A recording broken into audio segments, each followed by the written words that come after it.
မင်္ဂလာပါပရိသတ်ကြီးရဲ့ဂလုံးဆိုတဲ့တတဝါတွေ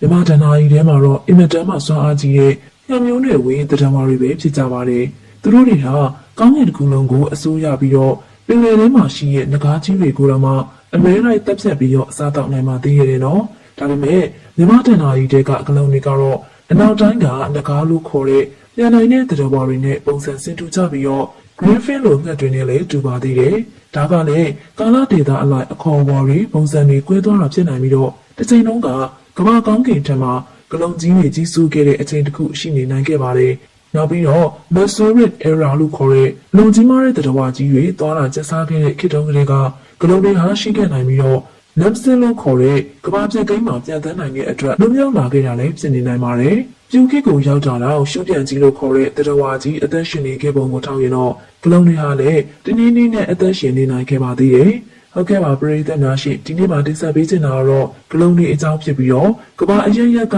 ကဂလုံးနဲ့ဆင်တူတဲ့တဝါကြီးအကြောင်းပဲဖြစ်ပါတယ်။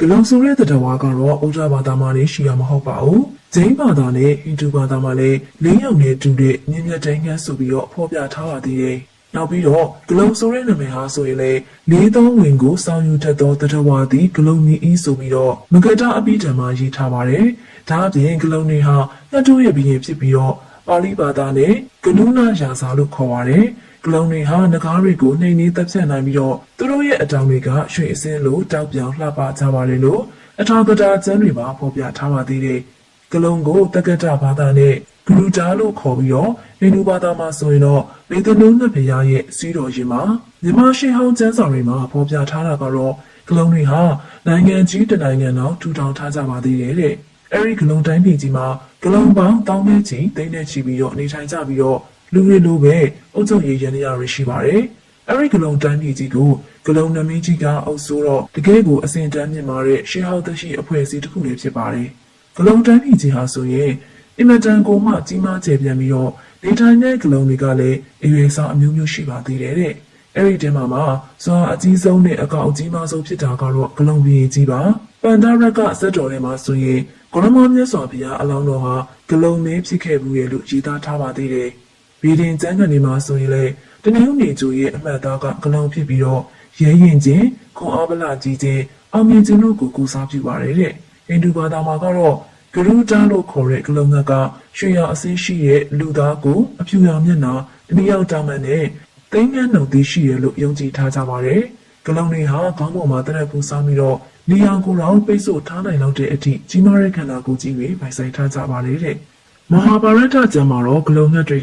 ကပေတနုနဲ့လက်ရှမီတို့ရဲ့စီးတော်ရင်းတွေဖြစ်ပါတယ်။ဟိန္ဒူကျမ်းစာမှာတော့ဖန်ဆင်းရှင်ပြမကြီးကကဘာနဲ့တကွာသက်ရှိသမီးတွေကိုဖန်ဆင်းရမှာသူ့ကိုကူညီဖို့ရိရှိလို့ခေါ်တဲ့ပညာရှိကြီး၁၀ယောက်ကိုအရင်ဖန်ဆင်းလိုက်ပါတယ်။အဲဒီ၁၀ဦးထဲမှာCrash Bar ကတဝူပေါင်ဝင်ဖြစ်ပြီးတော့ဗီနက်တာနဲ့ကက်တာရူဆိုတဲ့ညီမတော်ဆက်တဲ့မယားနှစ်ယောက်ရှိပါတယ်။ဗီနက်တာကနေပေါက်ဖွာလာတဲ့သားကတော့ဂလုံးဖြစ်ပြီးတော့ကက်တာရူကနေပေါက်ဖွာလာတဲ့သူတွေကတော့ငကားတွေဖြစ်ကုန်ကြပါတယ်။ဂလုံးတွေကဥကနေစားပေါက်နေချိန်မှာပဲကဘာပြတ်တယ်လို့ကောင်းကင်ကြီးမှာမီလီယံကြီးတွေပေါ်လာပါသေးတယ်။အဲ့ဒါနဲ့တခြားnetတွေကမွေးကိစ္စဂလုံးလေးကိုသူ့လောက်တာနဲ့ကဘာပြတ်တော့မှာပဲလို့တောင်းပန်တော့မှ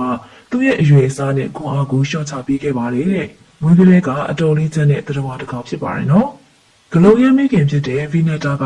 ညီမဖြစ်သူကက်တာရူနဲ့အလောင်းစားပြုတ်လို့ရင်းကနေရှုံးနေသွားပြီးတော့ကြုံဖြစ်ရောက်ရှိသွားပါတယ်။အဲ့ဒါကြောင့်သားဖြစ်တဲ့ဂလုံးကငကားရီစီသွားပြီးတော့သူ့အမေကျမဝါကနေဘလူလို့အောင်လုပ်ပေးရမလဲလို့မေးမြန်းပါတယ်။ငကားတွေကလည်းဂလုံးရဲ့အမေသားကျမဝါကလွတ်ချင်လက်ပြည်မှာရှိတဲ့မသေးသေးကိုယူလာပေးရမယ်ဆိုပြီးတော့ချင်းထဲပါတော့တယ်။တကယ်တော့မသေးသေးဆိုတာကအရန်ကိုတမ်းမှုကြီးမားတဲ့အတွက်လက်ပြည်မှာတော့အစောက်ချက်တွေစံရင်းများတွေနဲ့တင်ထားရတဲ့အရာပါ။အဲ့ဒါကိုတားဖြစ်တဲ့ဂလုံးကလည်းသူ့အမေကိုကယ်ချင်စောနဲ့လက်ပြည်ကိုစစ်တပ်ကြီးနဲ့ချိတက်သွားပြီးတော့မသေးသေးကိုတွားလို့ပါတော့တယ်။ဂလုံးစစ်တပ်ကြီးကလက်ပြည်ကိုဝင်တိုက်တဲ့အချိန်မှာတော့လက်တွေဟာတက်ဆုပ်ပြေးရပြီးတော့မသေးသေးသိမ်းထားတဲ့နေရာအထိထိုးဖောက်ဝင်ရောက်လာနိုင်ခဲ့ပါတယ်။မသေးသေးကိုကာကွယ်ထားတဲ့စံရန်များတွေကိုလည်းဂလုံးကြီးကသူ့ခန္ဓာကိုယ်ကိုသေးအောင်ကျုံလိုက်ပြီးတော့အသာလေးပြတ်ကျော်နိုင်ခဲ့ပါတယ်။နောက်ဆုံးမှာတော့မသေးသေးကိုစောင်းရှောင်းနေတဲ့နှမွေကြီးနှကောင်ကိုပါဂလုံးကြီးကအမှောက်သိမ်းခဲ့ပြီးတော့မသေးသေးရရှိသွားပါတယ်တဲ့။ ဒီဇလန်ကတော့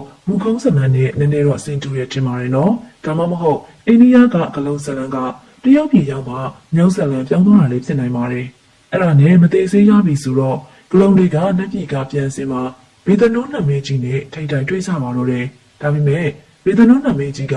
ဂလုံးတွေကိုရှမ်းမပြုတ်ဘဲနဲ့ထာဝရအသက်ရှင်တန်ခြင်းစွမ်းရည်ကိုပေးလိုက်ပါတယ်တဲ့အဲ့ဒီမှာမသေးမျိုးဖြစ်သွားတဲ့ဂလုံးကြီးကကျေးဇူးတုံ့ပြန်တဲ့အနေနဲ့ဘေဒနိုးရဲ့စီးတော်ရဲ့အဖြစ်အသုံးတော်ခံမယ်လို့ကတိပေးလိုက်ပါတယ်ဂလုံးတွေက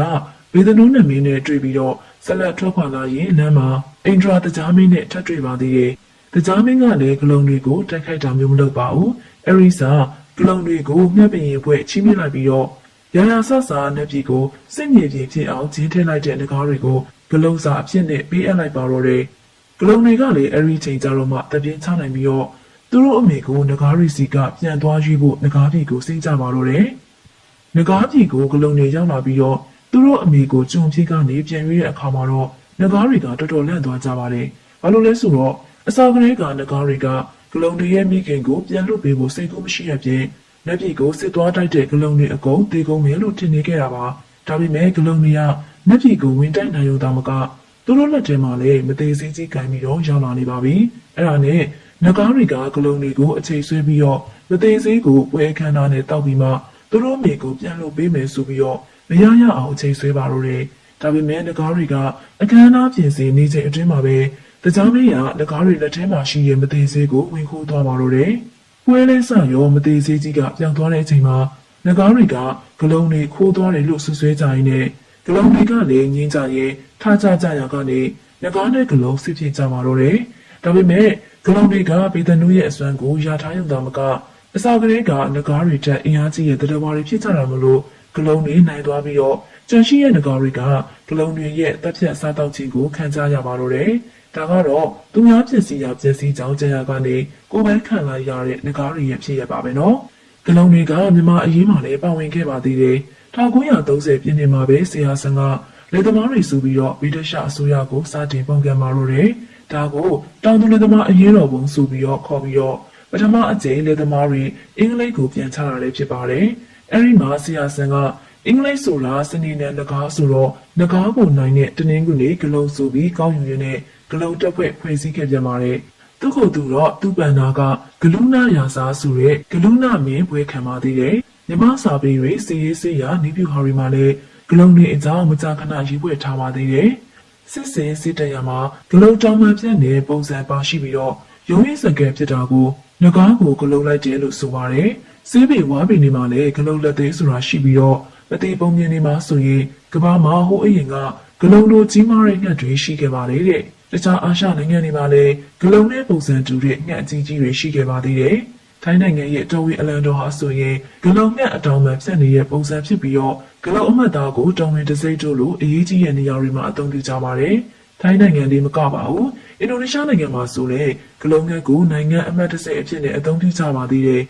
မွန်ဂိုလီးယားနိုင်ငံမှာတော့ဂလုံးကိုကန်ဂရိတ်လို့ခေါ်ပြီးတော့မြို့တော်ဦးလန်ဘာတာရဲ့တရားဝင်အမှတ်တစိဖြစ်ပါတယ်။ဂျပန်တွေကတော့ဂလုံးကိုကာရူရာလို့ခေါ်ဆိုကြပါတယ်ရှင်။ဟုတ်ကဲ့ပါပရိသတ်များရှင်ဒီကနေ့မှာတင်ဆက်ပေးနေတဲ့အကြောင်းလေးကိုတော့ဒီလောက်နဲ့ပဲရန်နာလိုက်ပါပြီရှင်။ကျွန်တော်ရဲ့ channel လေးကိုလည်း subscribe လုပ်ရသေးရင် subscribe လေးလုပ်ပြီးတော့အားပေးခဲ့ပါဦးနော်။နောက်ဆက်ပြီးခဲ့ကြတဲ့အတွက်လည်းပရိသတ်တွေအားလုံးကိုအထူးပဲကျေးဇူးတင်ရှိပါတယ်ရှင်။